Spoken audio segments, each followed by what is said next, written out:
Hello, this is Anita Vyas on behalf of Positive Mantra a Thoughtscape, an initiative by respected Dr. Gautam Chatterjee sir. Well, आज का topic है how to unwind emotional blocks. Emotional blocks, भावनात्मक जो blocks होते हैं उनको कैसे खोलें. वेल, आज का ये जो टॉपिक है, सबसे पहले तो हम ये देखते हैं कि ब्लॉक्स क्या है. ब्लॉक्स मतलब कोई भी चीज़ में रुकावट. जैसे हम ये सुनते हैं कि सपोज़ किसी के हार्ट में ब्लॉकेज है. हार्ट में ब्लॉकेज है का मतलब है कि जो ब्लड फ्लो हो रहा है पूरी बॉडी में वो स्मूथली नहीं हो रहा है. तो सबसे पहले ब्लॉक क्या करता है, किसी भी चीज़ के स्मूथ फ्लो को रोक देता है. ब्लॉक किस में हो सकता है, किसी पाइप में हो सकता है, आपके घर की पाइप में हो सकता है. तो आपके घर में जो टैप वाटर आता है उसका जो स्मूथ फ्लो है उसे रोक देगा. सो द थिंग इज़ कि ब्लॉक क्या करता है, स्मूथ फ्लो को रोक देता है. अब है emotional block. What are emotions? Emotions are the building block of our character. हमारी पर्सनालिटी, हमारी पूरी की पूरी पर्सनालिटी किस पे डिपेंड करती है, हमारे इमोशंस पे. क्योंकि अच्छा, एक बार आप आंखें बंद करके और सिर्फ 3 बार अपने आप को मन में जोर से बोलिए इमोशंस. 3 बार बोलिए इमोशंस या बोलिए भावनाएं. अब आप देखें कि आपके माइंड में कौन सी पिक्चर आ रही है. जब आप अपने आप से कह रहे हैं इमोशंस, तो आपके मन में क्या पिक्चर आ रही है. बहुत सारे इमोशंस होते हैं.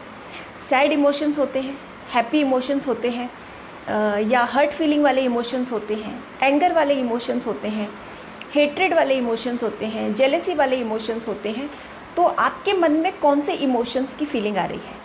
तो जैसे आपने कहा इमोशंस, तो एक बार देखें तो आपको ये समझ में आ जाएगा कि मेरे मन में कौन सा इमोशन प्रीडोमिनेंट कर रहा है. तो एक second, I think there is a call. हाँ, okay, sorry, there was a disturbance. Okay, हाँ. सो जैसे ही आपने आंखें बंद करके अपने आप से कहा कि कौन से इमोशंस, तो आपके माइंड में एक पिक्चर आ गई और आप सडनली आप ये पता कर सकते हैं कि एट दिस मोमेंट मेरे मन में कौन से इमोशंस चल रहे हैं. अब आज का हमारा टॉपिक क्या है कि हाउ टू अनवाइंड. हम अपने जो इमोशंस है, इमोशंस जो ब्लॉक हमारे माइंड को करते हैं, उनको हम अनवाइंड कैसे करें. तो अनवाइंड करने के लिए सबसे पहले तो हम ये देखेंगे कि ये क्रिएट कहाँ से हुए हैं. तो क्रिएट इमोशंस 2 तरीके से हो सकते हैं, और बाय अदर्स, या तो दूसरे आपके मन में वो इमोशंस क्रिएट कर रहे हैं. जो भी आपको जो भी किसी भी बात का अगर बुरा लग रहा है तो हो सकता है कि दूसरे कर रहे हो, और या हो सकता है कि आपके खुद के द्वारा क्रिएट किए गए हो. तो जहाँ खुद के द्वारा क्रिएट किए गए हो, तो माइंड एक बहुत बड़ा वास्ट फेनोमेना है. तो वो सब यहाँ डिस्कस करना पॉसिबल नहीं होगा. तो आज हम सिर्फ ये देखते हैं कि वो इमोशंस जो कि दूसरों के द्वारा क्रिएट किए गए हों. तो अगर सपोज़ आप किसी भी बात से दुखी हैं, आपको लग रहा है कि हाँ, किसी चीज़ों की वजह से मेरे मन में एक इमोशनल ब्लॉक हो रहा है, तो आप सबसे पहले तो ये देखिए कि उसके कॉज क्या है. अच्छा, तो कॉज जिनके भी द्वारा ये इमोशंस क्रिएट किए गए हो, तो बहुत सारे कॉज हो सकते हैं.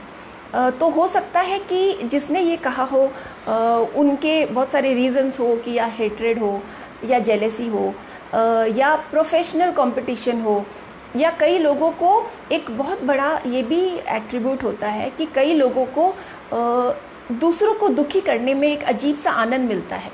That is known as sadistic pleasure. हो सकता है कि ये हो. और कई लोगों का इनबॉर्न नेचर ही होता है. किसी लोगों के संस्कार ही ऐसे होते हैं कि उनकी पूरी पर्सनैलिटी ऐसी होती है कि दूसरों को कुछ कहना या दुखी करना उनको अच्छा लगता है. तो ये बहुत सारे रीज़न्स हो सकते हैं कि ये इमोशंस जो आपको किसी ने भी कुछ कहा वो क्रिएट कहाँ से हुआ, कॉज उसका क्या है. अब जब आपको कॉज पता चल गया, तो आप ये देखेंगे कि ऐसे लोग फिर उसको कैसे करते हैं, उसको यूज़ कैसे करते हैं, उनको अपने व्यवहार में कैसे लाते हैं. तो बहुत सारे तरीके होते हैं इसके भी. या तो कुछ वर्ड्स बोल के, या अपने स्पीच के द्वारा, या अपने बिहेवियर के द्वारा, या अपने जेस्टिकुलेशंस के द्वारा. या तो उनके वचन वैसे होंगे, या उनका जो व्यवहार वैसा होगा, और या फिर उनके जो हाव भाव है वो वैसे होंगे. कई बार तो ऐसा देखने में आया, बहुत सारे लोगों से मेरी बातें भी होती है तो जो कई लोग आँखों से इतना किसी को जलील कर जाते हैं कि इंसान को ऐसे लगता है कि आज भी वो आँखें हमेशा याद आती हैं। तो ये बहुत सारे आउटर एक्सप्रेशंस है, ये एक्चुअली नॉन वर्बल कम्युनिकेशंस की बात आती है कि बहुत सारे तरीक़ों से इंसान ऐसा करते हैं। अच्छा, सपोज़ ऐसा भी हो गया तो अब उसका इफ़ेक्ट क्या हुआ, आपके ऊपर इफ़ेक्ट क्या हुआ? तो ऑफ कोर्स इफ़ेक्ट हुआ आपके माइंड पे, बॉडी पे और सोल पे, तीनों जगह पे। आपका मन स्ट्रेस में आ गया, किसी काम में मन नहीं लग रहा, बार बार वही चीज़ें याद आ रही है, you are brooding on that, रात को नींद नहीं आ रही, सर में हेडेक भी हो गया और बहुत सारी चीज़ें। मेंटली आप अपने आप को वीक फील कर रहे हैं। तो आपका जो माइंड है, बॉडी है, सोल है, तीनों चीज़ें इससे अफेक्ट हो रही है। अच्छा, अब बात ये आती है कि अब हम ये देखें कि इसको हैंडल कैसे करें। जो आज का ये जो टॉपिक था, मैंने पहले ही कहा था कि how to handle emotional blocks scientifically. तो यहाँ पे बहुत सारी चीज़ें हैं जो हम पर्सनलाइज सेशंस में करते हैं। तो सब कुछ पॉसिबल नहीं है क्योंकि ये बहुत वास्ट सब्जेक्ट है। क्योंकि जब हम किसी से बात करते हैं तो उसके नेचर के अकॉर्डिंग, उसकी थॉट प्रोसेस के अकॉर्डिंग ये बात होती है। पर फिर भी यहाँ पे मैं एक छोटा सा फार्मूला दे रही हूँ। उस फार्मूले को मैंने ही नाम दिया है फार्मूला नंबर 844। तो उसमें हम आज प्रैक्टिकली देखते हैं कि सपोज़ आपसे किसी ने कुछ कहा है, कोई भी हर्ट फीलिंग आपको हो गई है किसी के वचनों से, अब आप उसको कैसे डील करें। तो देखिए, फर्स्ट ऑफ ऑल आप क्या करेंगे, एक पेपर पे आप पहले तो ये लिखिए, क्योंकि ये लिख के करने से उसका हमारे माइंड पे अलग ही इफ़ेक्ट आता है। लिख के करिए। तो सबसे पहले एक पेपर में एक छोटा सा सर्कल बनाएं और उसमें ये लिखें कि या तो उन्होंने जो आपसे कहा है वो वर्ड लिख ले, 1 वर्ड या 2 वर्ड में, और या जिसने कहा है उनका नाम लिख लें। फिर अपने आप से कुछ क्वेश्चंस पूछें। इसे हम एक्चुअली रिसर्च प्रोसेस भी बोलते हैं कि ये हम अपने आप पे रिसर्च कर रहे हैं और उसका एक हमारे पास एक प्रॉब्लम है और उसका सॉल्यूशन ढूंढने की कोशिश कर रहे हैं। तो सबसे पहले तो आप लिख लें, फिर आप कुछ क्वेश्चंस अपने आप से पूछें कि why he said like this. जैसे सपोज़ आपके कोई जान पहचान के हैं या आपके रिलेटिव है, या उन्होंने कुछ ऐसे कड़वे वचन आपको बोले जिससे कि आपका मन बहुत दुखी हो गया, आप उससे बाहर नहीं निकल पा रहे। तो अब आपको 2-3 दिन हो गए ऐसा मन में परेशान होते होते, तो आज फाइनली आप ये फार्मूला नंबर 844 यूज़ कर रहे हैं और इससे बाहर निकलने की कोशिश कर रहे हैं। तो अब आपका फर्स्ट क्वेश्चन अपने आप से क्या है कि why he said like this, कि उन्होंने जो भी कहा, जो भी उनका सेंटेंस था या जो भी उन्होंने व्यवहार से या हाव भाव से जो भी कुछ उन्होंने कहा या किया, तो क्यों किया। Is it a regular behaviour और फर्स्ट टाइम। आप ये सेकेंड क्वेश्चन पूछेंगे कि क्या वो हमेशा ऐसा करते हैं कि ये पहली बार है।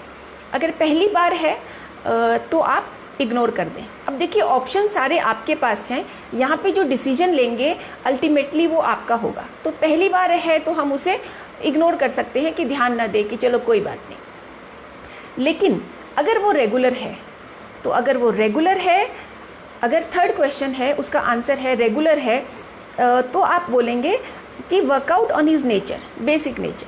तो आप वर्कआउट करेंगे उनका जो स्वभाव है, जो उनका प्राकृतिक स्वभाव है, कैसा है, अच्छा है, बुरा है। फिर आप अपने आप से पूछेंगे कि is he same with everyone और ओनली विद मी, कि क्या वो ऐसा जो करते हैं वो सबके साथ ही करते हैं कि सिर्फ मेरे ही साथ। अगर सबके साथ ही करते हैं तो फिर आप उसे इग्नोर कर सकते हैं कि कोई बात नहीं, बंदे की आदत है तो चलो जाने दो। लेकिन अगर वो सिर्फ आपके साथ ही करते हैं तो फिर आप अपने आप से पूछिए, इंट्रोस्पेक्ट करिए कि what might be the reason, कि वो मेरे ही साथ अगर ऐसा व्यवहार कर रहे हैं तो क्यों कर रहे हैं। और तो फिर आप रीज़न ढूंढने के लिए आपको इंट्रोस्पेक्ट करना पड़ेगा, आत्मनिरीक्षण करना पड़ेगा, अपने आप को भी देखना पड़ेगा। क्योंकि हम तो ये कहते हैं कि हम सबसे पहले तो अपने आप में ही गलतियाँ देखते हैं कि क्या पता आपसे भी कोई गलती हुई होगी। तो आपसे भी अगर गलती हुई है तो आप उसको ठीक कर सकते हैं। लेकिन अगर आपने बहुत ढूंढा और आपको लग रहा है कि नहीं मेरी कोई गलती नहीं है, फिर भी अगर मेरे साथ बैड बिहेवियर हो रहा है, तो फिर आप क्या करेंगे, understand his motive, see in what criteria he fits. अब आप देखिए कि उनका ऐसा करने के पीछे मोटिव क्या है। आप ये सब क्वेश्चंस लिखें और फिर उनका आंसर लिखें, क्योंकि लिख के करने से आपको प्रॉपर सॉल्यूशन मिलेगा। तो अब कौन से क्राइटेरिया में वो फिट होते हैं कि क्या आपसे वो जेलस है, कि क्या वो आपको हेट करते हैं, कि क्या उनको सैडिस्टिक प्लेजर मिलता है, कि क्या उनका ऐसा नेचर है। तो जब आपको ऐसा पता चल जाएगा कि अगर वो इनबॉर्न नेचर है, स्वभावतः ही वो उनकी आदत ही है, तो फिर आप यहाँ पे इग्नोर कर सकते हैं। आप एक चीज़ देखिए कि हम बार बार यहाँ पे क्या कह रहे हैं, इग्नोर, क्योंकि इग्नोर वर्ड जो है वो बहुत यूज़फुल होता है ऐसी चीज़ों में, मगर फिर भी अगर ना हो तो हम आगे क्या करें। इफ़ एनी अदर रीज़न, तो अब आपको अब समझ में आ गया कि कोई भी और रीज़न है। Now you way yourself. अब आपके पास 3 ऑप्शंस हैं। नंबर 1 है आप कन्फ्रंट करें, कि आप उनको जाके बोलें कि भाई आपने ऐसा क्यों किया, कि आप उनसे कहें, उनके व्यवहार का आप विरोध करें। अगर आप विरोध करते हैं तो ये थोड़ा सा बैड ऑप्शन है, क्योंकि कन्फ्रंट जब आप करते हैं तो आपकी लैंग्वेज थोड़ी सी गलत हो जाती है, तो वो हम इसको बैड ऑप्शन मान के रिजेक्ट करते हैं। सेकंड ऑप्शन है कि आप असर्ट करें, कि अगर आपको लगता है कि ये आपकी सेल्फ एस्टीम को क्रॉस कर रहा है, कि उनके ऐसा कहने से आपके आत्मसम्मान को चोट पहुंच रही है, तो आप बहुत ही सुंदर शब्दों में, क्योंकि पॉजिटिव मंत्रा में डॉक्टर गौतम चैटर्जी सर ने हमेशा एक ही चीज़ बहुत ध्यान देने को कही है, और वो है कि आप अपनी जो वाक है उसका हमेशा ध्यान रखें, कि हमारे मुंह से कभी भी कोई बैड वर्ड ना निकले। तो बहुत तरीके से आप असर्ट करें। अब आपके पास एक थर्ड ऑप्शन और है, और वो है इग्नोर करने का। अच्छा, तो आपने उसको इग्नोर कर दिया, बावजूद इसके कि उनकी गलती है, बावजूद इसके कि उनका कोई मोटिव है, बावजूद इसके कि वो आपसे नफ़रत करते हैं या और कोई कारण है कि वो आपको तंग करना चाहते हैं, फिर भी आपने इग्नोर कर दिया। अब इग्नोर कर दिया, लेकिन वो चीज़ आपके मन में रह गई। अब यहीं पे बात आती है कि आपका जो इमोशनल ब्लॉक है आप उसे कैसे हटाएं, क्योंकि अगर आपके मन में रह गई चीज़ तो फिर वही की वही मुश्किल, आप जहाँ से आपने शुरू किया था आप वहीं के वहीं आ गए। तो अब यहाँ का आप अपने आप से एक क्वेश्चन पूछे, do I wish to carry this load with me for the next 20 years, कि क्या मैं इसे अपने अंदर, ये एक तरह से वजन हो गया, तो वजन हो गया, तो क्या मैं इसे अपने अंदर रख के और 20 साल तक इस वजन को और ढोना चाहता हूँ। आपके मन के अंदर कितने n नंबर्स ऑफ कंपार्टमेंट्स होंगे जिस पे कि आपने कितनी सारी मेमोरीज़ भर रखी है।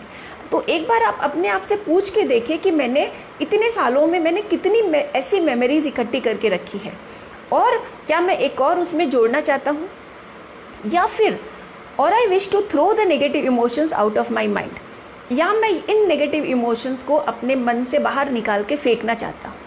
अब ये जो है कि अपने आप को खाली करना, इसकी भी डिफरेंट प्रोसेसेस है। जो हमारे जो 1-to-1 सेशंस होते हैं उनमें हम पर्सनली लोगों पे वर्कआउट करके और उनके इमोशंस को, उनके माइंडसेट को पूरा खाली करते हैं। लेकिन यहाँ पे मैं आपको जो फॉर्मूला दे रही हूँ वो है number 844, that is forgive, forget and move ahead. तो अब जब आपने अपने आप से इतने सारे क्वेश्चन पूछे, तो आप ही ये देखें कि आपको कौन सा ऑप्शन सही लगता है। आपके पास सारे ऑप्शंस थे, अब आप चाहे तो उनमें से भी कोई यूज़ कर सकते हैं। अगर आपको कोई भी ऑप्शन अच्छा नहीं लगा तो फिर आप ये यूज़ कर सकते हैं कि forgive, forget and move ahead, कि आप उन्हें माफ़ कर दीजिए, भूल जाइए और आगे बढ़ जाइए। डॉक्टर गौतम चैटर्जी सर ने बहुत ही प्यारी लाइंस मुझे बताई, इसके लिए मैं आपसे शेयर करना चाहती हूँ। Detox of mind comes with forgiveness. जो मन को जो हम डिटॉक्स करते हैं, हम अपनी बॉडी को डिटॉक्स करते हैं टॉक्सिन से, तो जो मन को हम डिटॉक्स करते हैं वो किससे आता है? फॉरगिवनेस से, माफ़ी से। And that forgiveness originates with divinity. और ये जो माफ़ी है, जो क्षमा करना है, वो कहाँ से उत्पन्न होती है? वो दिव्यता से उत्पन्न होती है। So if you are close to divinity, you are away from the toxics of mental blocks. अगर आप दिव्यता के करीब हैं तो आप ये जो मेंटल ब्लॉक्स हैं, मन की जो गांठें हैं, आप उनसे दूर रहते हैं। तो सबसे अच्छा ऑप्शन तो यही है कि forgive, forget and move ahead. फिर भी आपको ऐसा लगता है कि नहीं, मैं फॉरगिव नहीं कर पा रही, कि मैं इतनी स्ट्रॉन्ग नहीं हूँ कि मैं लोगों को इस तरह माफ़ कर सकूँ, तो फिर आप हमारे पास ज़रूर आएँ। हमारे जो 1-to-1 सेशंस होते हैं पर्सनलाइज्ड, उसमें हम इन्हीं पे वर्कआउट करते हैं, जिसकी जो भी प्रॉब्लम्स है। यहाँ ये मेंटल ब्लॉक्स की बात चल रही है तो मेंटल ब्लॉक्स को हम हैंडल करते हैं। उसके अलावा जो पॉजिटिव मंत्रा है थॉटस्केप के जो जो लोग हमें अप्रोच करते हैं वो 7 साल के बच्चे से लेके 70-80 साल तक के लोग भी अप्रोच करते हैं, और उनके अलग अलग रीज़न्स होते हैं। स्टूडेंट्स होते हैं, उन्हें कल्चर पे गाइड करते हैं, या उनका कंप्लीट पर्सनालिटी मैनेजमेंट पे गाइड करते हैं, और या जो फिर जो स्टूडेंट्स, जो बड़े स्टूडेंट्स होते हैं उनके करियर पे, या फिर जो बड़े लोग होते हैं, किसी किसी के मेंटल ब्लॉक्स होते हैं, किसी किसी के प्रोफेशनल प्रॉब्लम्स होती है। अच्छा, आप सिर्फ एक चीज़ सोच के देखो कि दुनिया में 90% जो प्रॉब्लम्स है वो मोस्टली इमोशनल प्रॉब्लम्स होती है। अगर इमोशनल प्रॉब्लम हमें ना हो तो आप देखिए कि कोई हमेशा पैसों की कमी से कोई ज़्यादा दुखी नहीं होता, वो हैंडल हो जाती है। लेकिन ये जो भावनाओं की जो प्रॉब्लम्स होती हैं ना, उससे ही इंसान ज़्यादा मरता है। अब इमोशंस तो बहुत तरह के हो सकते हैं। सो अगर आपको ऐसा लगे कि हाँ, आपके आसपास कोई ऐसा है जो थोड़े डिप्रेशन में है, या आप जहाँ भी आपको लगे आप उन्हें ज़रूर से सजेस्ट करें इन सेशंस को भी ज्वाइन करने के लिए। We are always there for you, and all these are of course guided by doctor Gautam Chatterjee sir, because मेरे में तो उतना कुछ है ही नहीं कि मैं कुछ भी कर सकूं। तो वो जो पावर है जो वो डॉक्टर गौतम चैटर्जी सर का है और मेरे स्पिरिचुअल मास्टर्स का है। सो ऑफ कोर्स और भी बहुत सारे क्वेश्चंस इन दिनों मुझे कई स्टूडेंट्स ने कॉल करके पूछा। ये क्वेश्चन उनका ये है कि इस लॉकडाउन में हम बहुत डिप्रेसिव फील कर रहे हैं, तो कैसे इसको हैंडल करें। तो मैं कुछ ही 2-3 दिनों में इस पे भी वापस आने वाली हूँ, स्पेशली फॉर स्टूडेंट्स जो कि उस मोड पे है कि उनका करियर अभी ना तो शुरू हुआ है, और शुरू होने से पहले ही ऐसी सिचुएशंस आ गई, और ना उनकी पढ़ाई अभी पूरी हुई है। तो स्पेशली उन लोगों के लिए कई स्टूडेंट्स ने एक्चुअली कॉल करके कहा, तो उनके लिए मैं 2-3 दिन में ज़रूर से लाइव आऊँगी। So okay, bye.